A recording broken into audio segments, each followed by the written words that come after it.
The Dragon Ball franchise consists of hundreds upon hundreds of anime episodes and manga volumes. If you haven't watched or read them, at least a reasonable part, it might be difficult to understand one specific thing in Dragon Ball FighterZ. Why on earth does this game have so many Gokus? What is the difference between those forms? Hey, this is Arya from That Blasted Salami.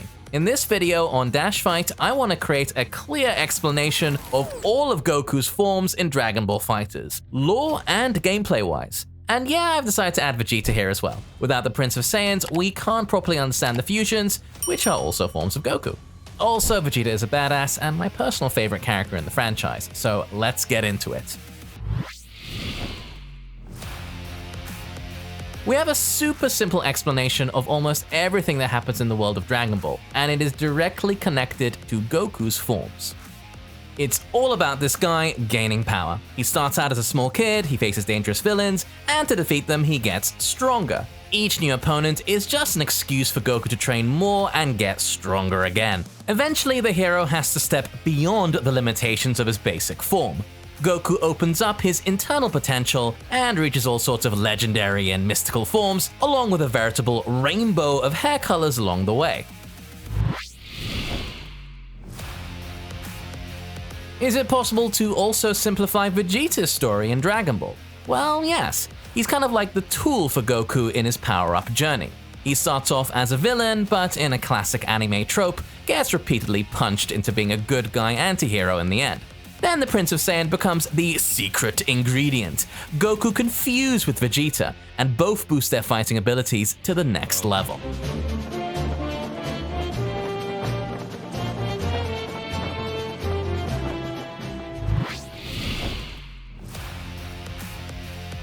Alright, let's look at Goku's forms in Dragon Ball FighterZ, starting with the tiny terror, Goku GT. In a way, this is where Goku starts his journey. As a kid, he had lots of cool adventures in the original Dragon Ball anime. Goku GT is not the same kid. He was transformed into this young form by Emperor Pilaf, his first serious enemy who returned for revenge. Kid Goku isn't really so good at the neutral game.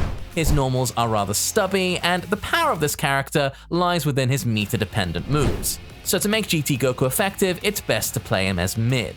With this form of Goku, you can perform great mix-ups and deal impressive damage. This fighter is small, and this is true for his hurt boxes, making the task for the opponents a bit more difficult. Okay, on to base Goku. Yeah, this is how adult Goku looks without any extra layers of transformations or improvements. Base Goku is like a day-to-day form for our hero. He spends time with friends and just has fun in between heroic battles. In the game, base Goku is slightly trickier than his Super Saiyan form. This character is well-rounded and has versatile tools for lots of different situations, but with a slight focus on opening the opponent up with his grabs. Base Goku's normals are also great. His ki blasts help with space control, and he deals some pretty big damage. But he's also a bit of a specialist character. You need some practice to fully understand his advantages and exploit them in fights. Okay, next is Super Saiyan Goku. After defeating Piccolo and Vegeta, Goku trained to face the ferocious space tyrant Frieza. Vegeta spoke of the legends, but it was Goku in the end who managed to first achieve the Super Saiyan form. It would be quite fair to call this form of Goku the default or vanilla one. I mean, even his hair looks kind of vanilla-ish. Most of Super Saiyan Goku's tools are pretty effective. He's well-rounded and flexible. He's beginner-friendly, but also pretty good for skilled players too. Again, vanilla.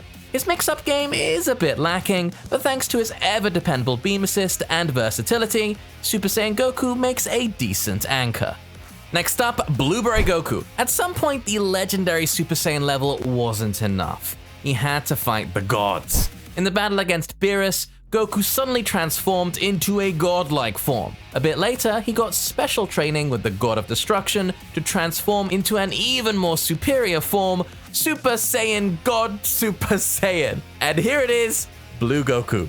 Blue Goku has the excellent normals you'd expect of a Goku, but his main strength is his mix-up game.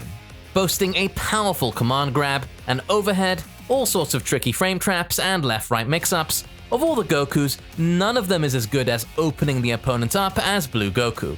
Put him as a point with some assists to help him get in and continue his pressure, and you have a terrifying way to start the match. Next up, Ultra Instinct. When Goku faced another super powerful enemy, Jiren, all of his other forms turned out to be insufficient.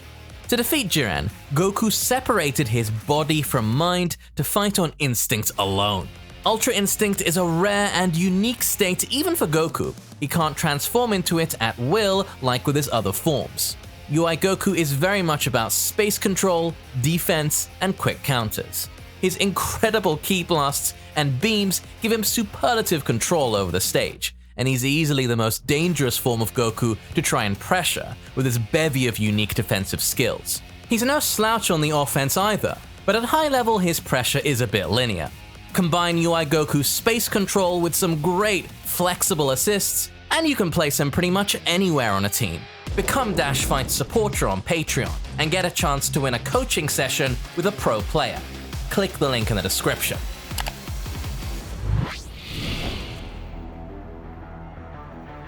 Okay, on to the Prince of Saiyans, Vegeta. The story of Vegeta is pretty interesting even without his connection to Goku. He's the prince and an elite warrior of the extinguished Saiyan race. First, he was deceived by Frieza and became a servant of the evil emperor. But then Vegeta met Goku and his life turned upside down. Vegeta wanted to prove to everyone that he's stronger than Goku. This competition became a motivation for the prince to grow as a warrior and eventually as a person. In this journey, he unexpectedly found himself to not be the cold and heartless killer he was raised to be. Over the course of the series, Vegeta has transformed from a villain to an anti-hero to a straight-up hero, and a pretty damn good family man. I mean, compared to Goku, he's practically Father of the Year. Like Goku, Vegeta has his basic form. Base Vegeta is a solid rushdown character. You need to capitalize on momentum with him and not give the opponent any space to breathe. His aerial ki blasts have a very deep angle, making them hard to deal with, and his mix-ups are versatile and ambiguous. He needs assists to get in though and run his game plan, so he's best played point. Next, Super Saiyan Vegeta. It took significantly more time and effort for Vegeta to reach his legendary form than Goku.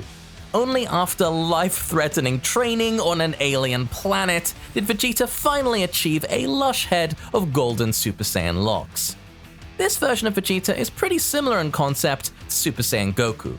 Both are straightforward fighters that are strong at all levels of play and make strong anchors due to their versatility and powerful assist. Super Saiyan Vegeta is a bit more focused on aggression and rushdown though than Super Saiyan Goku.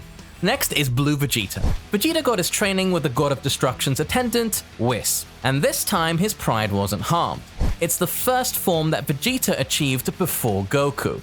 Whenever Blue Vegeta gets in, he delivers just mind-blowing damage. His pressure is also pretty strong, but he requires meter to be truly effective, and his assists, defense, and normals are a bit lacking. All in all, this makes him best played in mid or point.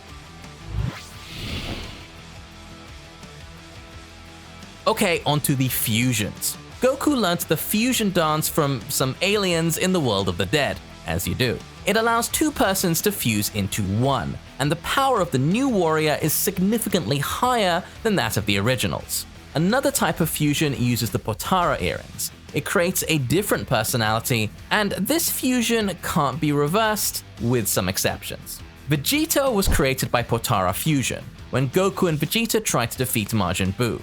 Vegeta didn't want to fuse with his frenemy, but there was no other choice. But in the end, Vegeta turned out to be pretty similar to the prince, with the same cocky and arrogant attitude. He prefers playing with his victim instead of defeating them in the most efficient way. Super Saiyan Blue Vegito was formed in the fight against fused Zamasu. As a Dragon Ball FighterZ character, Vegito pretty much reflects the might and even the cocky personality of his anime origin. Vegito is a bit unorthodox, but kind of has it all. Excellent normals, space control, pressure, mix-ups, damage, and even an incredible assist. He does need an assist himself though to really make his pressure game work, so he's probably best played as a mid. Gogeta is the result of dance fusion. The level of power here is pretty similar to Vegito, but the personality is totally different. He's more practical and focused, but sometimes also shifts towards Vegito's carelessness and arrogance. Again, powerful enemies like Janemba, Broly, and Hearts force Goku and Vegeta to fuse into Gogeta. You'll often see Gogeta paired with his BFF, Vegito, thanks to his A assist that helps Blue Gogeta find openings and execute combos. Gogeta has great mix-up options to open his opponents up, good space control with his plethora of beams, many burst tools to approach the opponent, and a strong, flexible combo game. Due to his reliance on assists, and his own assist being just okay, he's often played as a point character. In this fourth form of Super Saiyan, exclusive to Dragon Ball GT, Gogeta goes back to his monkey roots. It's hard to be certain for sure, but it seems like Super Saiyan 4 Gogeta might even be stronger than the blue one. In the anime, this form defeated the immensely strong Omega Shenron. In Dragon Ball FighterZ, Super Saiyan 4 Gogeta specializes at rushdown and mobility, being one of the few characters with an additional air dash and a unique level 7 super that instantly kills the victim. His lightning hammer is also projectile invincible and makes up for his lack of zoning tools somewhat. Super Saiyan 4 Gogeta is also really threatening when up in your face. He has tons of powerful frame traps and tricky high-low mix-ups. When he opens you up, his combos also hurt a lot. His assists are nothing to write home about though, and he is assist dependent himself, so similar to Blue Gogeta, he's best played as a point character. And that's it for all the Gokus, Vegetas, and their fusions. But what about Goku Black, I hear you ask? Well, he's not actually Goku. He's actually an imposter who uses Goku's body to enact his evil plan of killing all mortals and, well, the story's a bit complicated. Perhaps it'll give you another reason to watch the anime. Hope you enjoyed the video. Please let us know which Goku, Vegeta, or fusion is your favorite and why. Cheers all, be sure to like and subscribe, and see you on the next video.